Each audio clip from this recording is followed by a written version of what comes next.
ఇప్పుడే ప్రోమో అయితే రావడం జరిగింది స్టార్మా నుంచి. ఆ ప్రోమో చూశాక దాని రివ్యూ చెప్పాలని నాకు అనిపించింది, చెప్తున్నా. ఆల్రెడీ పప్పీ టాస్క్ కొనసాగుతూ ఉంది. మన నైనిక అదే సంచాలక్ టైప్లో రావడం జరిగింది.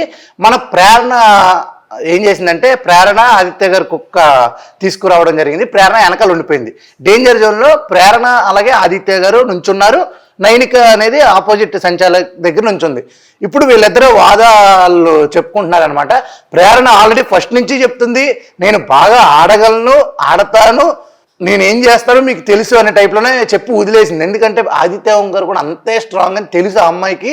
ఆదిత్య ఓం గారిని అంత ఏదో అంటే ఆయన వేస్ట్ అనే టైప్లో చెప్పడానికి ఆ అమ్మాయి ఇష్టపడలేదు. ఆదిత్య ఓం గారు కూడా నేను బాగా ఆడతాను అనే టైప్లో చెప్పారు. దీనికైతే మాత్రం నైనిక చాలా ఫెయిర్గా చెప్పింది, ప్రేరణ అయితేనే బాగా చేస్తుంది అనే టైపు చెప్పడం జరిగింది. మన ఆదిత్య గారిని పక్కకి తోసేయడం జరిగింది అనమాట. నెక్స్ట్ సేమ్ అలాగే నబీల్, నిఖిల్ అలాగే ప్రేరణ ఉన్నారు. ఈ ముగ్గురు మళ్ళా వెళ్ళి గేమ్ ఆడాక నిఖిల్ కుక్కనైతే పట్టుకోవడం జరిగింది. సేమ్ డేంజర్ జోన్లో మళ్ళీ ప్రేరణ అలాగే నిఖిల్ ఉన్నారు. ఆపోజిట్గా మన ఆదిత్య గారు ఉన్నారు. ఇక్కడ కూడా ఏం జరిగింది అంటే, మన నిఖిల్ని వద్దు ప్రేరణయే ముద్దు అనడం జరిగింది. ఎందుకంటే నిఖిల్ ఆల్రెడీ ఒకసారి చీఫ్ అవడం జరిగింది. మన ప్రేరణ అయితే మాత్రం సేమ్ ఫస్ట్ నుంచి చాలా మంచి గేమ్ అయితే ఆడడం జరిగింది. ఇది అయిన తర్వాత నబీల్ అలాగే ప్రేరణ మిగిలిపోయారండి. వీళ్ళిద్దరిలో ఎవరో ఒకళ్ళు చీఫ్ అవ్వాలి. ఆ చీఫ్ కూడా మన పృథ్వీతో ఫైట్ ఉండొచ్చు అని నేను అనుకుంటున్నాను. ఒకళ్ళే డైరెక్ట్ అంటే ఒకళ్ళే కెప్టెన్ ఉంటాడు, కెప్టెన్ ఆఫ్ ద షిప్ ఒకళ్ళే ఉంటారని చెప్పి ఆల్రెడీ నిన్న బిగ్ బాస్ అనౌన్స్మెంట్ అయితే జరిగింది. ఒకళ్ళే ఉండబోతున్నారు.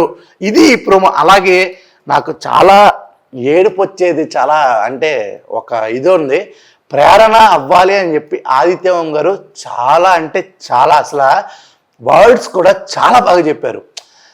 ఒక లేడీ డాన్ ఉండాలి, ఒక లేడీ చీఫ్ ఉండాలి, ప్రేరణకి అది 100% ఉంది అని ఎమోషనల్ అయితే అయిపోయింది ప్రేరణ. నాకు కూడా ఎమోషనల్ అవుతుంది. ఎందుకు అంటే ప్రేరణ ఎమోషన్ అయినందుకు కాదు, ఇది ఎంత బాగా ప్రోమో చూపించారు కదా. దీని తర్వాత నెక్స్ట్ ప్రోమో కానీ థర్డ్ ప్రోమోలో కానీ ఆదిత్య ఓం గారు వెళ్ళిపోతారు అనే ప్రోమో చూపిస్తారు. అప్పుడు ఇంకా ఆడవాలి. ఆదిత్య ఓం గారు గేమ్ ఆడకపోయినా ఒక గుడ్ ఫాదర్, అంటే ఫాదర్ అంటేనే గుడ్ ఫాదర్గా హౌస్ మేట్స్లో అందరికీ మంచి గురించి చెప్పడానికి ఆయన నిజంగా గ్రేట్. ఎందుకంటే ప్రేరణ ఆదిత్య ఓం గారిని నామినేట్ చేయడం జరిగింది మొన్న, కానీ ఇక్కడ ప్రేరణకి ఆదిత్య ఓం గారే సపోర్ట్ ఇవ్వడం అనేది ప్రోమోలో చూపించారు. అది నాకు చాలా హార్ట్ టచింగ్గా ఉంది. సెకండ్ ప్రోమో అయితే మాత్రం చీఫ్ గేమ్ అవుతుంది కదా, ఆ చీఫ్ గేమ్కి ప్రోమో చూపిస్తారు. థర్డ్ ప్రోమో ఆదిత్య ఓం గారిని చూపించవచ్చు. ఎందుకంటే ఆల్రెడీ స్ప్రెడ్ అయిపోయింది ఆదిత్య ఓం గారు ఎలిమినేట్ అయిపోయారు అని చెప్పి. ఇది ఈ ప్రోమో కొన్న అనాలిసిస్ అండ్ మై రివ్యూ. అంతవరకు stay tune to Telugu 70mm. Signing off. నేను మీ ఆదిత్య.